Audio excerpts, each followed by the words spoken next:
35 தொகுதி குறையாம திமுக வெற்றி பெறும். கழிஞ்ச இடம் உள்ள டிஃபரன்ஸோட இந்த இடம் வந்து பெர்சன்டேஜ் ஆஃப் ஓட் டிஃபரன்ஸ் வந்து அதிகம் வரும். ராகுல் காந்தியே ஸ்டாலின்கிட்ட கடைசியாக பேசும்போது 10 சீட்டு ஸ்டேட்டஸ்கோ தொடருவோம், நம்ம 14 தனித்து நின்று எங்களுக்கும் நஷ்டம், எங்களுக்கு பெரிய நஷ்டம், உங்களுக்கும் நஷ்டம் தான் ஆச்சு, நம்ம சேர்ந்தே நிற்போம், 29லையும் சேர்ந்து நிற்கணும், 26லையும் சேர்ந்து நிற்கணும், தமிழ்நாட்டை பொறுத்தவரை நாங்கள் ஸ்டேட்டஸ்கோன்னு முடிவு பண்ணிட்டோம்னு ராகுல் காந்தி ஸ்டாலின்கிட்ட சொல்லி தான் 10 சீட்டு வாங்கினாப்புல. இது செல்வத்திற்கு தெரிஞ்சிருக்கலாம், தெரியாமல் இருக்காது. என்றாலும் அரசியலில் வந்து தன் கட்சியை பெருசாக காட்டுறதுக்கு செல்வத்திற்கு அதை சொல்கிறார். சேனல் 5 தமிழ் நேயர்களுக்கு வணக்கம். இன்றைய நேர்காணலில் நம்மோடு இணைந்திருக்கும் சிறப்பு விருந்தினர் அரசியல் திறனாய்வாளர் ரவீந்திரன் துரைசாமி அவர்கள். வணக்கம் சார். வணக்கம் விஷால் பொலிவார் சார். கிட்டத்தட்ட 6 கட்ட தேர்தல் முடிஞ்சிச்சுன்னு சொல்லலாம். இந்த சனிக்கிழமை அன்னைக்கு வந்து கடைசி கட்ட தேர்தல் இருக்குது. ஓவரால் வந்து பார்க்கும் பொழுது தமிழ்நாட்டில் நீங்கள் வந்து பல அசம்ஷன் சொல்லியிருக்கீங்க, அது எல்லாமே வந்து நிறைவேறியிருக்குன்னு சொல்லலாம். குறிப்பாக சொல்லப்போனால் திமுக கூட்டணி இன்டாக்டாக இருக்குது அப்படின்னு சொல்லி. இப்போது திமுகவை எடுத்துக்கிட்டோம் அப்படின்னா இந்த 39 தொகுதிகளில் அவர்களுக்கான வெற்றி வாய்ப்பு அல்லது அவங்களுடைய அந்த இது பெர்ஃபார்மன்ஸ்ன்றது எப்படி இருக்குங்க சார்? 35 தொகுதி குறையாமல் திமுக வெற்றி பெறும். ஒரு 4 தொகுதியில் ஃபைட் இருக்கும். அந்த ஃபைட் உள்ள 4 தொகுதியிலையும் 4 இன்னும் கொஞ்சம் இது பண்ணி பார்த்தா கூட ஒரு 6 தொகுதி வரை ஃபைட்டுக்குள்ளே வரலாம்.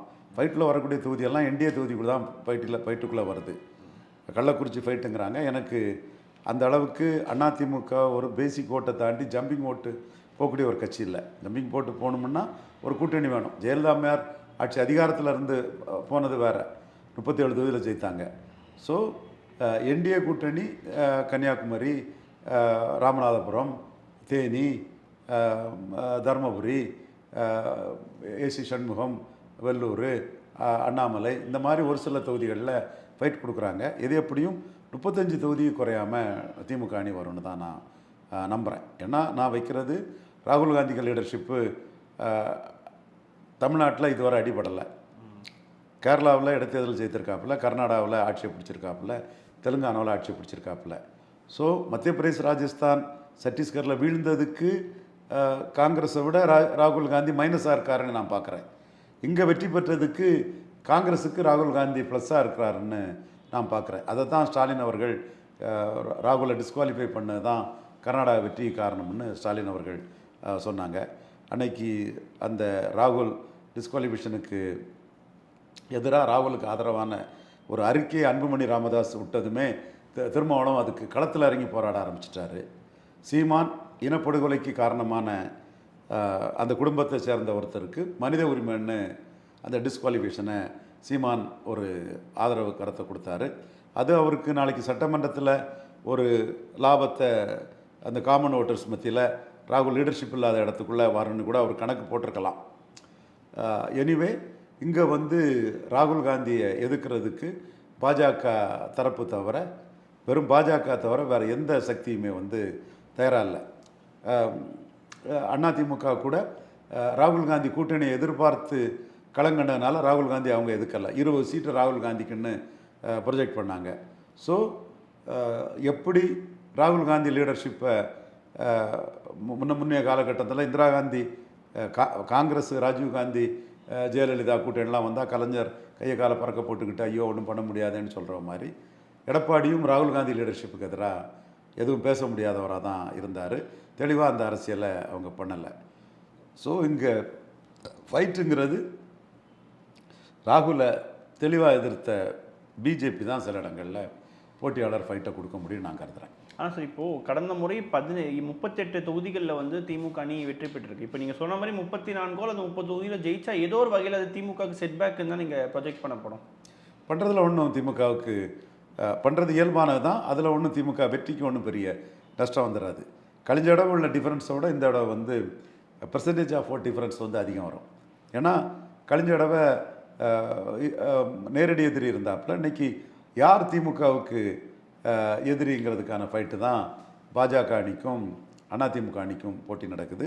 சீமானும் ஒரு ஜம்பை அடையிறதுக்கான ஒரு வாய்ப்புகளும் சாத்தியக்கூறுகளும் நியூ ஓட்டர்ஸாலையும் கமலஹாசன் தினகரன் கூட்டணி போனனாலையும் லா ஆஃப் டிமினிஷிங் ரிட்டர்ன்ஸுங்கிற அடிப்படையிலும் சீமானுக்கும் ஒரு ஜம்பு 3.8 எடுத்தவர் 2 மடங்கோ 3 மடங்கோ ஏறி வர்றதுக்கான வாய்ப்புகள் இருக்குது. ஆனால் சார் இப்போ நீங்கள் நிறைய தடவை சொல்லியிருக்கீங்க ஆளுங்கட்சியினுடைய அந்த ஆன்டி இன்கம்பன்சின்றது பாராளுமன்ற தேர்தலில் எதிரொலிக்காதுன்னு.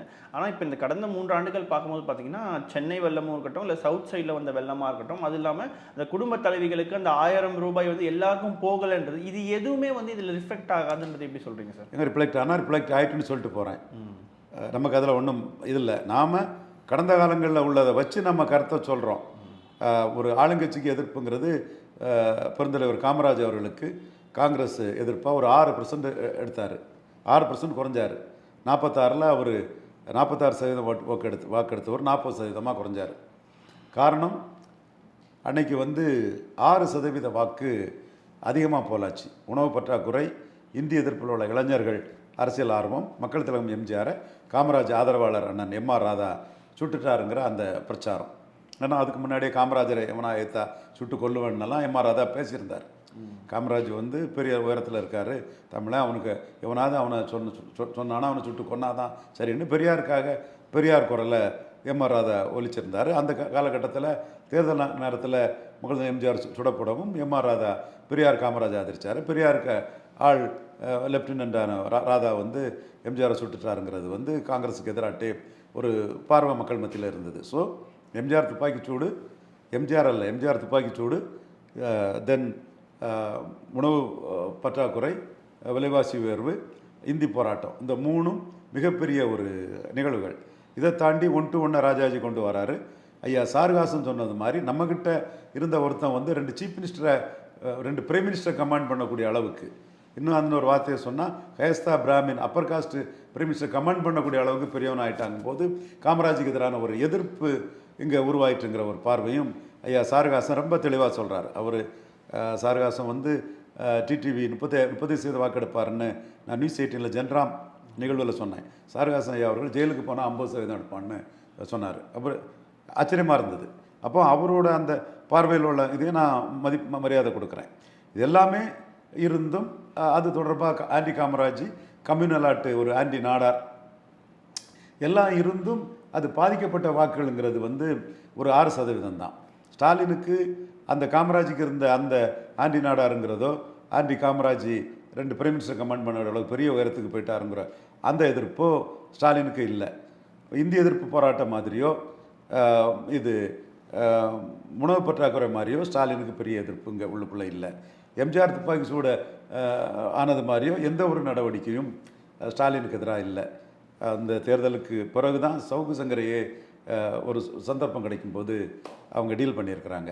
ஸோ இந்த இடத்துக்குள்ளே ஸ்டாலின் எதிர்ப்புங்கிறது பெரிய அளவில் வந்து ஊடகத்தில் பெருசுப்படுத்தக்கூடியது. அதுக்கு இன்னைக்குள்ள காலகட்டத்தில் சமூக வலைத்தளங்களுக்கு என்ன தாக்கம் இருக்குங்கிறத தேர்தல் முடிவில் பார்த்துக்கலாம்.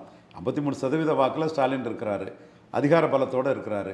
கமலஹாசன் எதிர்ப்பு வாக்கு இல்லாதவர், பிரச்சார பலமாக வந்திருக்காரு. அவரும் 3.7 2.5 வாக்கெல்லாம் எடுத்தவர். ஸோ இந்த கட்டத்துக்குள்ளே ஸ்டாலினுக்கு வந்து என்ன தான் வாக்கு வலிமை குறைஞ்சாலும், காமராஜ் அளவு 6% குறைஞ்சாலும் கூட ஸ்டாலின் வந்து 48%க்கு கீழே போக மாட்டார். அவர் 48% ஸ்டாலின் வருவார்னா, இன்னொருத்தர் வந்து வெளியே 25% இன்னொரு அணி வருமாங்கிறதே டவுட்டாலாம் இருக்குது. அப்போ சார் இப்போ நீங்கள் சொல்கிறத பார்க்கும்போது, இப்போ ஒருவேளை மக்கள் வந்து அதிருப்தியில் இருந்தாலும் சரி, சிறுபான்மை மக்கள் வந்து அதிக அளவுக்கு வந்து ஸ்டாலினுக்கு பேக்கிங்காக இருக்கிறதுக்கும் ஒரு பெரிய காரணமாக இருக்கு இல்லையா? சிறுபான்மை மக்கள் ஸ்டாலினுக்கு பேக்கிங்காக இருக்கிறாங்க. அது சந்தேகமில்லை. பிரின்சிபல்டாக தான் அதில் இருக்கார். 10% இடஒதுக்கீடுனாலும் பிரின்சிபலாக இருக்கார். கலைஞர் மாதிரி டில்லி டேலிங் பண்ணி திட்டி திரிச்சு ரைட் மேன் இந்த ராங் பார்ட்டி அப்படின்னு மத்திய அரசு பதவிக்காகலாம் ஸ்டாலின் இதுவரை மூவ் பண்ணலை. 2014 கூட மூவ் பண்ணலை, தோல்வி அடைஞ்சார். ஆனால் இப்போ வந்து வெற்றி பெற்று இருக்கிறவரும் மத்திய அரசு பதவிங்கிறத மையமாக வச்சு அவர் எந்த மூவையும் பண்ணலைங்கிறது தெளிவாக தெரியுது. பட் கிறிஸ்டின் முஸ்லீம் ஓட்ஸில் ஸ்டாலினுக்கு பாதிப்பு எப்படி வரலான்னு சொன்னால், லா ஆஃப் டிமினிஷிங் ரிட்டர்ன்ஸுங்கிற இதில் சீமானை நோக்கி பாஜக அங்கே வெல்லாது, அதே போல் பரையர் சமூக வாக்குகளில் பாமக அங்கே வெல்லாது என்ற இடத்துல சீமானுக்கு வருதாங்கிறத டு பி சீன். அரக்கோணம் பரையர் ஓட்டும் முஸ்லீம் ஓட்டும் அரக்கோணத்தில் எப்படி இருக்குன்னு பூத் வைஸ் எலெக்ஷன் முடிஞ்சதை பார்க்கணும். முஸ்லீம் ஓட்டு எப்படி இருக்குதுன்னு சென்ட்ரல் மெட்ராஸில் எலெக்ஷன் முடிஞ்சதும் பார்க்கணும். இந்த மாதிரி தருமபுரி தவிர மற்ற எல்லா தொகுதிகளிலையும் பரையர் சமூக வாக்குகள் வந்து ஸ்டாலின்கிட்ட இருந்து சீமானுக்கு டிசிபேட் ஆகிருக்காங்கிறத ஆர்ந்து பார்க்கணும். ஏன்னா சீமான் எடுத்த அரசியல் நிகழ்வெல்லாம் அதை நோக்கி தான் எடுத்தார். இப்போ நீங்கள் ஜென்ரலாக மேக்ரோவா அரசியல் பார்க்குறவங்க ஒரு பார்வை, மைக்ரோவா அரசியல் பார்க்கக்கூடியவங்க நம்ம. அந்த இடத்துல மைக்ரோவா சீமான் பொதுத்துறையில் ஆதித்தமிழர், ரெட்டைமலை சீனிவாசன் பிறந்தநாள், அயோத்திதாச பண்டிதர் பிறந்தநாள், ஆதித்தமிழர் வெல்லாது மீதி தமிழர் வெல்ல முடியாது, பறையாட அடிக்க சொன்னேன், ஒன்னையாட அடிக்க சொன்னேன், பறையை தானே அடிக்க சொன்னேன், இப்படி அவரோட அரசியல் நபர்களில் வந்து பறையர் சமூக இளைஞர்கள் வந்து ஈர்க்கப்பட்டது நமக்கு தெரியுது. அது திருமாவளவன் கூட்டணிக்காக பாமகவை தோற்கடிக்கக்கூடிய அளவுக்கு தான் போகும். அதான் மெயின் அவங்களுக்கு ஸ்டே. அப்படி தான் 2009 19 காட்டியிருக்கு. இப்போ பாமகவே இங்கு வெல்லாதுங்கிற சூழ்நிலையில் பறையர் சமூக வாக்குகள் சீமானுக்கு எவ்வளோ வருதுங்கிறது பார்க்கப்பட வேண்டிய ஒன்று. அதே மாதிரி பாஜக வெல்லாதுங்கிற இடங்களில் கிறிஸ்தவ முஸ்லீம் வாக்குகள் சீமானுக்கு எவ்வளோ வரப்போகிறதுங்கிறதையும் பார்க்க வேண்டிய ஒன்று. இதே சூழ்நிலையில் வந்து ஜென்ரலாக மாற்றணி எடுத்த ஒரு சில வாக்குகள் வந்து மோடி அண்ணாமலைங்கிற லெவலில் சீமானை விட்டு போகிறதுக்கும் வாய்ப்பு வந்திருக்கலாம். பெரிய அளவில்னாலும் 3.8லேருந்து ஒரு சிறிய அளவிலாவது அது போகிறதுக்கும் வாய்ப்பு வந்திருக்கலாம். இந்த பார்வையில் நீங்கள் கேட்ட ஸ்டாலினுக்கு கிறிஸ்டின் முஸ்லீம் கன்சால்டேஷனுங்கிறதுல லா ஆஃப் டிமினிஷிங் ரிட்டர்ன்ஸில் நெகட்டிவாக எந்த காரணத்துக்காக அது போலாகுதோ அந்த காரணம் இல்லாத போது அந்த வாக்காளர்களை வந்து பறையர் கிறிஸ்தவ முஸ்லீம் வாக்குகளை பெரிய அளவில் களத்துக்குள்ளே நின்று பேசக்கூடிய சீமானுக்கு அது எந்த அளவுக்கு வருதுங்கிறத ரிசல்ட்டில் தான் பார்க்கணும். அதனால தான் நாம் சீமானுக்கு வாக்கு உயர்வதற்கு என்னென்ன வாய்ப்புகள் இருக்குங்கிறதெல்லாம் நான் வந்து அனலைஸ் பண்ணுறேனே தவிர எத்தனை சதவீதங்கிறத நான் அனலைஸ் பண்ணல. அர்ஜுனன்னு நம்ம தம்பி ஃபாரினில் இருக்கக்கூடியவர், அவரே நம்மகிட்ட அன்பாக கேட்டும் கூட நான் அதை சொல்லலை. ஏன்னா இந்த இடம் வந்து ஒரு கிரே ஏரியாவாக நான் வச்சுருக்கிறேன். எப்படி வருதுன்னு பார்த்துக்கிட்டு இதை நம்ம சொல்லலாம். அது மட்டும் இல்லை, சீமானுக்கு எவ்வளோ ஓட்டு வந்தாலும் கூட அதில் இந்து ஓட்டுகள் எவ்வளோ வந்திருக்கு, கிறிஸ்தவ முஸ்லீம் ஓட்டுகள் இந்த தடவை வந்திருக்கா இல்லையாங்கிறதையும் எங்கள் அனலிசிஸ் டீம் ஜெயந்தன், பிரசாந்த், ரிஷி, மாதவன், இன்னும் மற்ற எங்கள் டீமில் உள்ள நண்பர்கள் எல்லாருமே பூத் மேப்பிங் பண்ணி, சங்கர் அதில் எக்ஸ்பர்ட்டு, பூத் மேப்பிங் பண்ணி நாங்கள் தெளிவாக நாங்கள் அந்த இதையும் ஊடகத்தில் 4ஆம் தேதிக்கு மேலே சொல்லிடுறோம். இதில் எடப்பாடி பழனிசாமிக்கு வந்து ஜாதிய முரண்பாடு இருக்குங்கிறத நாங்கள் தான் கண்டுபிடிச்சி சொன்னோம். அண்ணாமலை அதை தெளிவாக கேட்ச் பண்ணிக்கிட்டாரு.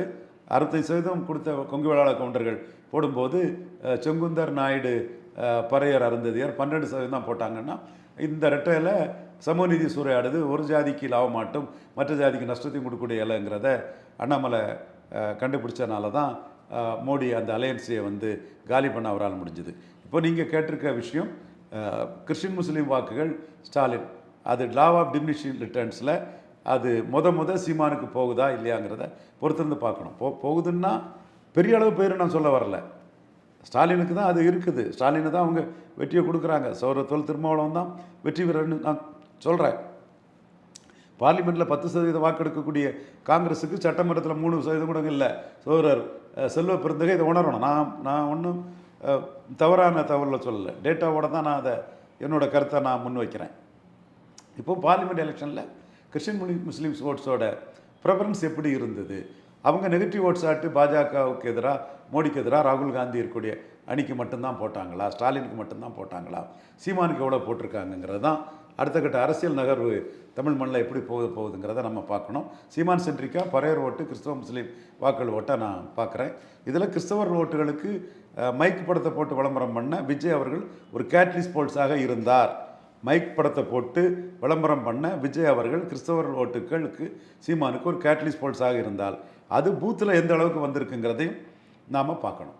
சார், இப்போது திமுக கூட்டணி வந்து இன்டாக்டாக இருக்குது, 2026 வரைக்கும் போகும்னு நீங்கள் சொல்லியிருந்தீங்க. ஸ்டாலின் அப்படி தான் கூட்டிகிட்டு போகிறாருன்னு. ஆனால் நடுவில் நம்ம பார்க்கும்போது செல்வ பெருந்தகை வந்து எவ்வளோ நாள் தான் நம்ம வந்து வாங்குற இடத்துலையே இருக்கோம், கொடுக்குற இடத்துக்கு நம்ம நவரணும்னு சொல்லி அந்த ஒரு கமெண்ட் வந்து திடீர்னு காங்கிரஸ் கட்சியிலேருந்து வரதுக்கான காரணம் என்ன சார்? அவங்க திமுக கிட்டனா மைனர் பார்ட்னராக இருப்பாங்க. வேறு எந்த அலையன்ஸ்னாலும் நாங்கள் மேஜர் பார்ட்னராக இருப்போம்னு நாங்கள் பெரிய கட்சிங்கிற கிளைமை நண்பர் சகோதரர் செல்வ பெருந்தகை கிளைம் பண்ணுறாருன்னு தான் அதை எடுத்துக்கணும். அந்த கட்சியை உயர்த்ததுக்கும் அந்த கட்சிக்கு ஒரு ஃபோர்ஸ் காட்டுறதுக்கும் அவர் அதை உயர்த்தற தப்பு இல்லை. கடந்த சட்டமன்ற தேர்தல் காலகட்டத்தில் திருநாக்கரசு அண்ணன் நீக்கப்பட்டு அண்ணன் அழகிரி தலைவரானார்.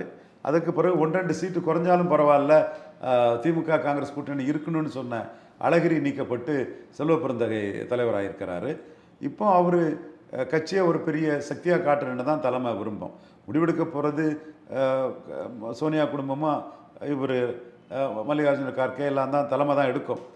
என்றாலும் கட்சியை ஒரு பெரிய ஒரு இதாட்டு வைப்ரண்டான சக்தியாட்டு காட்டிகிட்டு இருக்கிறது தான் வந்து செல்வ பிறந்தகைக்கு சரியான ஒரு அரசியல் நகர்வாக இருக்க முடியும். காங்கிரஸுக்கு இன்னி ஓட்டர்ஸும் கிடையாது, ஓட்டர்ஸ் உண்டு, தொண்டர்கள் கிடையாது, பார்லிமெண்ட்னா ஓட்டர்ஸ் உண்டு, வெப்டிஸில் காங்கிரஸ் சார்பாக பேசுறதுக்கு ஆள் கிடையாது. அவன் கிறிஸ்தவ முஸ்லீம் இருப்பான், அவன் மோடி எதிர்ப்பாக காங்கிரஸுக்கு போடுவாப்பில், அவன் வந்து இது ராகுல் காந்தி மையமாட்டும் அந்த வாக்களை போடுவாங்க.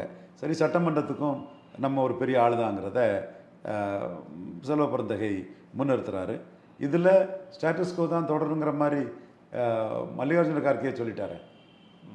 ஸ்டேட்டஸ்கோ தொடர்ந்து மல்லிகார்ஜுன கார்கே சொல்லிட்டாரு.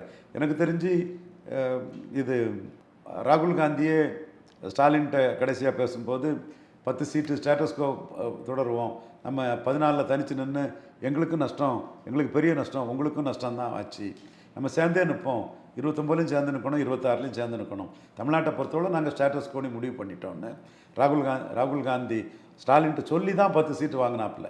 இது செல்வ பிறந்தகைக்கு தெரிஞ்சிருக்கலாம், தெரியாமல் இருக்காது. என்றாலும் அரசியலில் வந்து தன் கட்சியை பெருசாக காட்டுறதுக்கு செல்வ பிறந்தகை அதை சொல்கிறார்.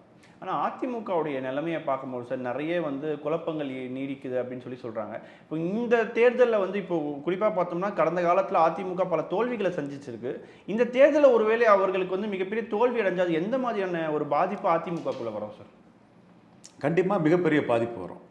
எடப்பாடியோட அரசியல் நகர்வுகள் எல்லாமே அவருக்கு பெரிய பின்னடைவை கொடுத்துட்டு, அவர் ரெட்டலையை கைப்பற்றணும், ஒற்றை தலைமை ஆகணுங்கிறதுனால ரொம்ப ஒரு அபகரிக்கும் எண்ணத்தோடு அந்த அரசியல் பண்ணார். இரட்டை தலைமையாக பன்னீர்செல்வம் நல்லா தானேயா போயிட்டு இருந்தது. அவரே சொன்னார், மருது பாண்டியர்கள் இரட்டை குழல் துப்பாக்கி என்னென்ன எல்லாமே சொன்னாங்க, நல்லா தானே அவங்க அதை டிஃபெண்ட் பண்ணி பேசினாங்க. ஒற்றை தலைமை தான் நல்லதுங்கிற இது வந்து அந்த கட்சிக்கு என்றைக்குமே அது ஒரு இரட்டை தலைமையாக போய் பிழைக்கக்கூடிய அந்த கட்சியை கொல்றது தான். என்னைக்கு ஆர்வி உதயகுமார் வந்து ஒற்றை தலைமை வேணும், சசிகலா தான் எல்லாம் வேணும்னு நடராஜன் போன்றவங்களை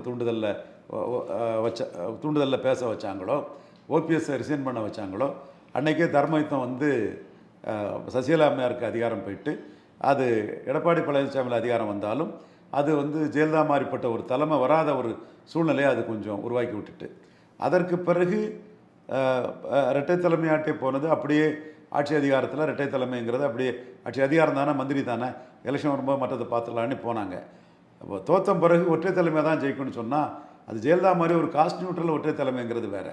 ஒரு பிராமண சமுதாயத்துக்கு எதிர்ப்போட்டு கிடையாது. பிராமண சமுதாயத்துக்கு கமலாலயத்தில் எதிர்ப்பு உண்டு, எல்ஐசியில் எதிர்ப்பு உண்டு, தமிழக ஊடகத்தில் எதிர்ப்பு உண்டு, இன்னும் எங்கே எதிர்ப்பு உண்டு. இப்படி சில பிராமணர்கள் வந்து கொஞ்சம் அதிகம் இருக்கக்கூடிய இடங்களில் எதிர்ப்பு இருக்குமே தவிர, மற்றபடி தேர்தல் களத்துக்குள்ள மக்கள் மத்தியில் பிராமண சமுதாயத்துக்கு வந்து நெகட்டிவ் ஓட்ஸே கிடையாது. அப்போ ஜெயலலிதா அம்மையார் பாப்பாத்தி அசைக்க முடியாதுனாலும் அவங்கள காஸ்ட் நியூட்ரலாக அவங்கள பார்த்தாங்க. இப்போ எடப்பாடி பழனிசாமி ஒற்றை தலைமைன்னா ரெட்டலைக்கு போடக்கூடிய ஓட்டு எடப்பாடி பழனிசாமிக்கு போடக்கூடிய ஓட்டு, எடப்பாடி பழனிசாமிக்கு போடக்கூடிய ஓட்டு நம்ம அதிகாரத்தை இன்னொருத்தரை கொடுத்து நாம் ஏமாளியாக அதிகாரமற்றவராக போகக்கூடிய ஒரு சூழ்நிலை உருவாக்கணும்னு செங்குந்தர் நினைக்கிறான், நாயுடு நினைக்கிறான், அருந்ததிகள் நினைக்கிறாங்க, கொங்கு நாடார்கள் நினைக்கிறாங்க. வெளிப்படையாகவே எனக்கு களத்துக்குள்ளே தெரியுது. அப்போ இந்த ஒற்றை தலைமைங்கிறது வந்து ஒரு நஷ்டத்தை கொடுக்கக்கூடிய ஒரு ஒற்றை தலைமையாக இருக்குது. இப்போ ஒற்றை தலைமையாக தீபா ஜெயக்குமார் இருந்தால் கூட, அது அஜித் இருந்தால் கூட, அந்த ஒற்றை தலைமைங்கிறது வந்து அது காஸ்ட் எதிர்ப்பு வராத ஒரு ஒற்றை தலைமையாக இருக்கும் ஜெயலலிதா மாதிரி. எடப்பாடி பழனிசாமி தலைமையில் ஒற்றை தலைமைங்கிறது பிற ஜாதிகள் எதிர்ப்பை அதிமுகவுக்கு தானே கொடுக்கக்கூடியதான். இது மூத்த தலைவர்களுக்கு தெரியும். நான் வந்து எடப்பாடி பழனிசாமி எடப்பாடியார் எலெக்ஷன் சொன்னவன் தான், கவுண்டர் பண்ணுவாருன்னு சொன்னவன் தான், 5 வருஷம் ஆட்சி அவர் நிலைப்பாருன்னு சொன்னவன் தான். இது அதே வேளையில் அவர் இடஒதுக்கீட்டில் அநீதி பண்ணும்போது அவரை எதிர்த்து இது பெரிய அநீதி, மிகப்பெரிய அநீதின்னு நான் சொன்னவன். ஸோ அவரோட ஒற்றை தலைமை முயற்சிங்கிறது வந்து அவருக்கு வந்து பெருத்த பின்னடைவை கொடுக்கறது தான் நான் பார்க்குறேன். அதே வேளையில் அவர் முடிவு எடுத்துட்டாரு. என்னமோ அவர் விட்டுட்டு போவாரா? ரெட்டல் என்னமோ அவர் விட்டுட்டு போவாரா? அதுவும் சாத்தியக்கூறுகள் இல்லை. அவர்கிட்ட வந்து பறிக்க முடியுமா? அது முயற்சி பண்ணலாம். பட் அவர் பிடி அவர் கையிலெல்லாம் இருக்குது. ஸோ இது இப்படி தான் போகும். அதில் அதிருப்தியை வந்து பலரும் வெளிப்படுத்துவாங்க. அதிருப்தியாக தான் அது போயிட்டுருக்கோம். என்னோட பார்வை அவர் பாஜக கூட்டணியை வந்து ஒரு 10 சீட்டு கொடுத்து அவர் கைப்பற்றியிருக்கணும். 10 சீட்டு கொடுத்து ஒரு கைப்பற்றியிருக்கணும். இனிமே மீண்டும் வந்து பாஜகவுக்கு இனிமேல் அவரே 75 சீட்டு தாரேன்னு ஆஃபர் கொடுக்கக்கூடிய நிலைமை கூட வரலாம். ஆனால் ஒரு விஷயம் அவர் என்ன பார்க்குறாருன்னா, ஜெயக்குமார் சி விஸ்வநாதன் என்ன பார்க்குறாருன்னா, பாஜகவுக்கு எவ்வளோ சீட்டு கொடுத்தாலும் கிறிஸ்டின் முஸ்லீம் ஓட்டு போட மாட்டாங்க, நம்ம விழுப்புரத்தில் தோற்று போவோம், நம்ம ராயபுரத்தில் தோற்று போவோம்னு கிறிஸ்டின் முஸ்லீம் அடர்த்தியாக உள்ள இடங்களில் உள்ள அவங்களோட நிர்வாகிகள் வந்து இந்த கூட்டணி வந்தால் தோற்று போகும்னு நினைக்கிறாங்க. அந்த அடிப்படையில் தான் அவங்க 24லையும் களத்தை ஆடினாங்க. இப்போ பாஜக இல்லாத போது வரக்கூடிய ரிசல்ட்டு ரொம்ப மோசமாக இருக்கும்.